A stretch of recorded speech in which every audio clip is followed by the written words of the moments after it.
Information తీసుకోవడానికి ఒకవేళ అసాంఘిక శక్తులు ఎవరైనా ఉంటే నక్సలిస్ట్ కానివ్వండి, టెర్రరిస్ట్ యాక్టివిటీస్ కానివ్వండి, ఎన్ఐఏ కానివ్వండి, వీళ్ళు చేయాల్సిన సంస్థలు రా కానివ్వండి వీళ్ళు చేస్తారు. రాష్ట్ర ప్రభుత్వం ఎందుకు చేస్తుంది? ఓకే, నేను మళ్ళీ మీ దగ్గరకు వస్తాను. ఎస్ గౌరీశంకర్ గారు, గుడ్ మార్నింగ్ అండి.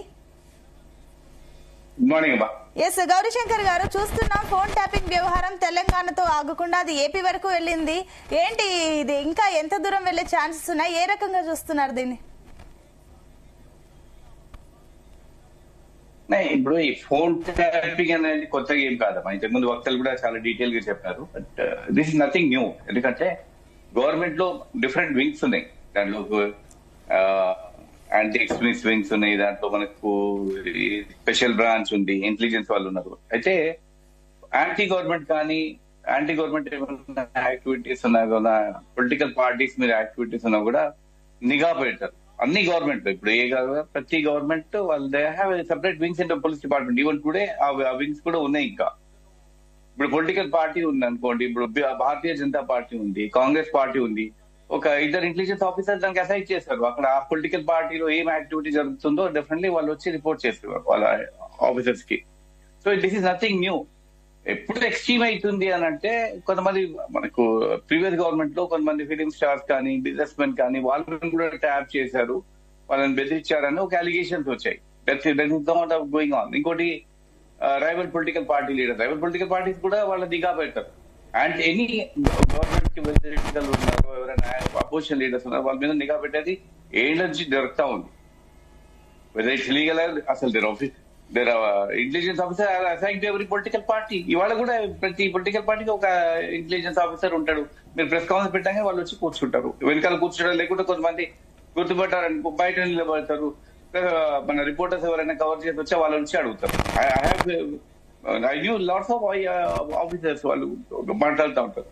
So this is and extreme ఎప్పుడు పోతుంది అని అంటే, మీరు వాళ్ళ పర్సనల్ యాక్టివిటీస్ లో కానీ ఇంటర్ఫియర్ అయిపోయి వాళ్ళ ఇన్ఫర్మేషన్ గ్యాదర్ చేస్తున్న ఫ్యామిలీ మెంబర్స్ గ్యాదర్ చేస్తూ ఉంటుంటే, వాళ్ళకి unless until they are really threat to the state, మన దేశానికి కానీ రాష్ట్రంగా థ్రెట్ ఉంది, వాళ్ళు యాంటీ నేషనల్ యాక్టివిటీ చేస్తున్నారు అన్నమాట వేరే. కానీ ఈవెన్ జనరల్ పర్సనల్ యాక్టివిటీ కూడా నిఘా పెట్టడం అంత తప్పు. అది ఇప్పుడు అది కోర్టు పరిధిలో ఉంది.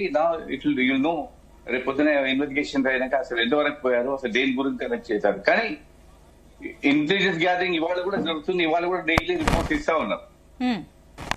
అంటే ఇప్పుడు గౌరీశంకర్ గారు, మీరు అన్నట్లు ఇది ఇప్పటి నుంచి కాదు ఎప్పటి నుంచో ఉంది అని చెప్పేసి అంటున్నారు. కానీ ఎప్పటి నుంచో కాకుండా ఇప్పుడు మాత్రమే కాంగ్రెస్ గవర్నమెంట్ అధికారంలోకి వచ్చిన తర్వాతనే ఫోన్ ట్యాపింగ్ వ్యవహారం చాలా హైలైట్ అయిపోయింది. ఎందుకు ఇది నిజంగానే మన వ్యూహమా, లేదంటే తంతే అనుకోవచ్చా?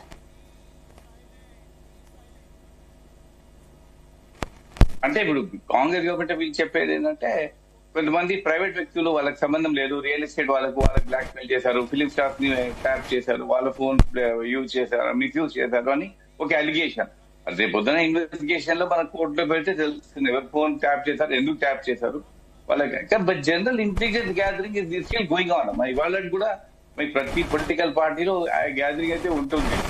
మీరు బీఆర్ఎస్ పార్టీలో కూడా ఇవాళ పెడితే ఎవరో ఒక ఇంటెలిజెన్స్ ఆఫీసర్ మాత్రం వాళ్ళ ప్రెస్ కాన్ఫరెన్స్ లో కానీ అక్కడ ఎవరో బయట నిలబడతారు, వాళ్ళు తప్పకుంటారు. వాళ్ళు ఇవాళ కూడా జరుగుతా ఉంది. బట్ వాట్ ఈస్ ఎక్స్ట్రీమ్ అంటే, జనరల్ ఏంటంటే they have to report what is active in the particular political party.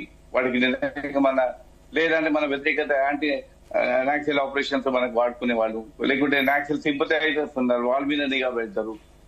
Government కి అగేన్స్ట్ గా ముఖ్యమంత్రి రేవంత్ కి అగేన్స్ట్ పెడతారు. ఇప్పుడు కొత్తగా సోషల్ మీడియా వచ్చింది, సోషల్ మీడియా మీద కూడా కన్నేసి పెట్టారు. ఇప్పుడు now you have separate wing in police department ఈ సోషల్ మీడియా ట్రాప్ చేయాలి. ఎందుకంటే దాంట్లో కూడా భయంకరమైన వీడియోస్ వస్తున్నాయి, ఆడియోస్ వస్తున్నాయి.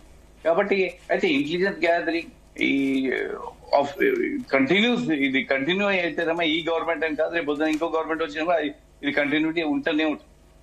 అంటే government should also know what is activity, what is happening, మనకి ఏమవుతుంది ప్రతిరోజు, ఏ పొలిటికల్ పార్టీలో ఏం యాక్టివిటీ జరుగుతుంది, ఎవరు గవర్నమెంట్ అగేన్స్ట్ గా పనిచేస్తా ఉన్నారు, ఏ శక్తులు గవర్నమెంట్ అగేన్స్ట్ గా పనిచేస్తున్నారు, లేకుంటే ఇండివిజువల్ గా ఎవరైనా థ్రెట్ చేస్తున్నారా, అవన్నీ డిఫరెంట్ యాంటీ నేషనల్ యాక్టివిటీస్ కూడా దాని గురించి నిఘా పెడతారు.